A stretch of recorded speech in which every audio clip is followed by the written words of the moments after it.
Bienvenidos a otro vídeo tutorial de Formatec. Mi nombre es Javier Ponce. El objetivo de este vídeo es presentarles esta hoja de cálculo y enseñarles cómo funciona, que nos va a permitir calcular la pérdida de presión lineal en un tramo de tubería, de tal manera que nos evitamos el ir a tablas o a gráficos de los fabricantes. Introducimos los diámetros de la tubería, las potencias y enseguida obtenemos la pérdida de presión lineal de esa tubería. Comencemos. Bien, como en todas nuestras hojas de cálculo, introduciremos los datos de las celdas de color amarillo y obtenemos resultados en las celdas de color rojo. En primer lugar, para calcular la pérdida de presión lineal, los milímetros de columna de agua por metro de tubería, o los pascales por metro o milibar por metro, el objetivo es obtener estos datos de aquí abajo para poder observar que la pérdida de presión del tramo pues es aceptable. Ahora veremos que es aceptable. Debemos de ir introduciendo todos los datos de las casillas amarillas. En las esquinas vemos una esquinita de color rojo y es que hay un comentario. Por ejemplo, al pasar por aquí, material de la tubería. Abre el desplegable y selecciona el material de la tubería.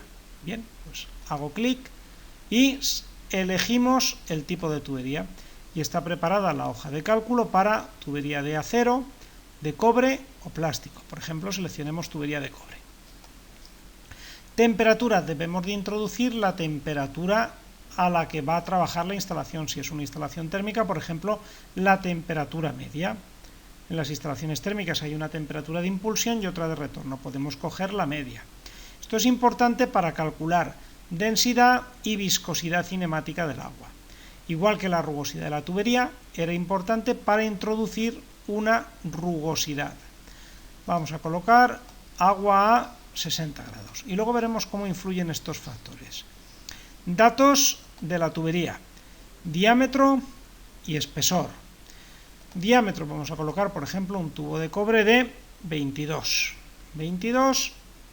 y introducimos aquí el diámetro exterior de la tubería con la recomendación que aquí nos dice, el recordatorio.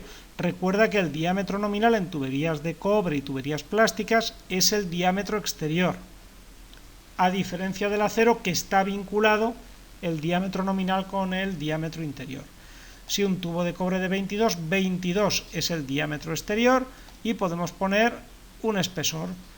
Introduciremos el espesor para calcular el diámetro interior. Por ejemplo, sea tubo de cobre de 22 por 1.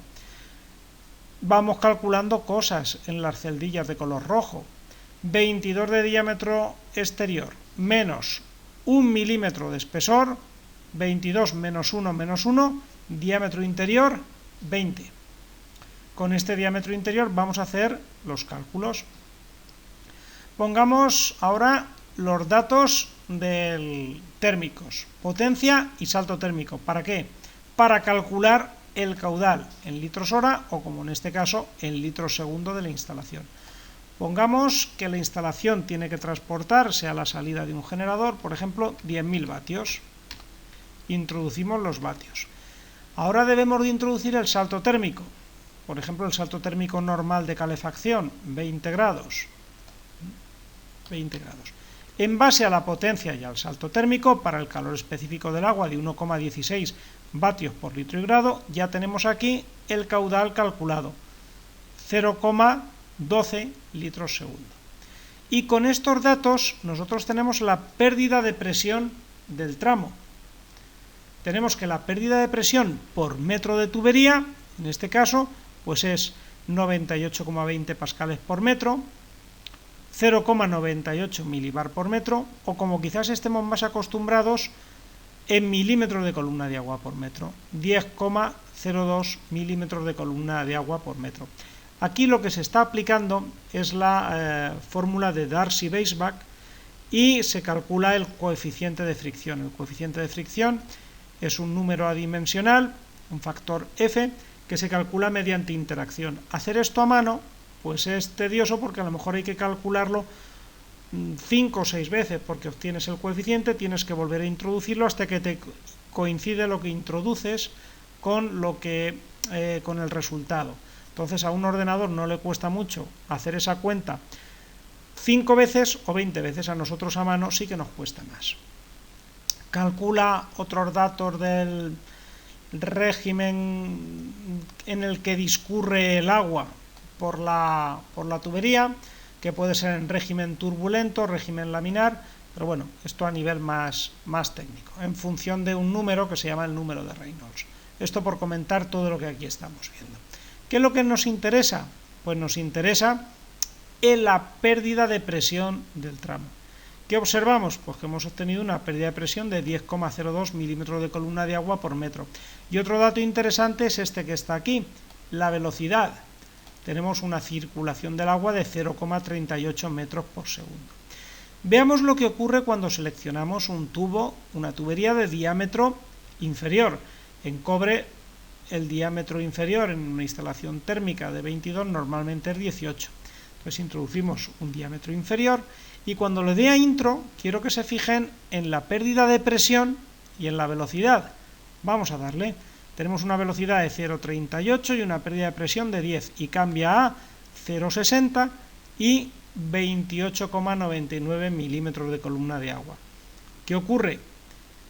Que a menor diámetro, mayor velocidad y más pérdida de presión, y viceversa, a menor diámetro, una velocidad más lenta y menos pérdida de presión por metro de tubería. Pérdidas de presión excesivas van a provocar pérdidas de presión generales muy altas y tener la necesidad de un circulador de mayor potencia, o sea, un circulador que nos dé un determinado caudal, pero que sea capaz de vencer una pérdida de presión mucho mayor. Entonces, un circulador con una curva mayor, que además será un circulador que va a consumir más. Entonces, vamos a seguir reduciendo. Por ejemplo, tubo de 18, pues por ejemplo, tubo de 15. ¿Y qué ocurre ahora? Pues que la velocidad se sube a 0,90, de 0,60 a 0,90 y la pérdida de presión ha pasado de 28 a 78. ¿Cuál es la recomendación? Pues la recomendación es que este valor de pérdida de presión en milímetros de columna de agua por metro no pase nunca de 40 milímetros de columna de agua por metro. En lo personal les recomiendo un valor en torno a 12 milímetros de columna de agua por metro, sería un valor bastante aceptable. Entonces vamos a ir a un diámetro mayor, diámetro 18, 28,99, por ejemplo, podría ser un diámetro aceptable, pero si queremos una pérdida de presión realmente baja, en torno a 10, 12, 15 milímetros de columna de agua por metro, pues tenemos que poner un diámetro mayor. Lo seleccionamos y ya tenemos una pérdida de presión baja. En torno a 10, 12 podemos considerar una pérdida de presión baja. Entonces, un resultado. Veamos cómo influyen los valores. Hemos seleccionado cobre. Si seleccionamos otro material que sea más rugoso, por ejemplo el acero, vamos a observar cómo la pérdida de presión aumenta. Abrimos el desplegable, selecciono acero y cuando seleccione acero vamos a mantener el diámetro solo para poder ver la equiparación en cuanto a pérdida de presión. Veremos cómo sube de 10 a 10 como un poco a casi 11. A mayor rugosidad del material, mayor pérdida de presión.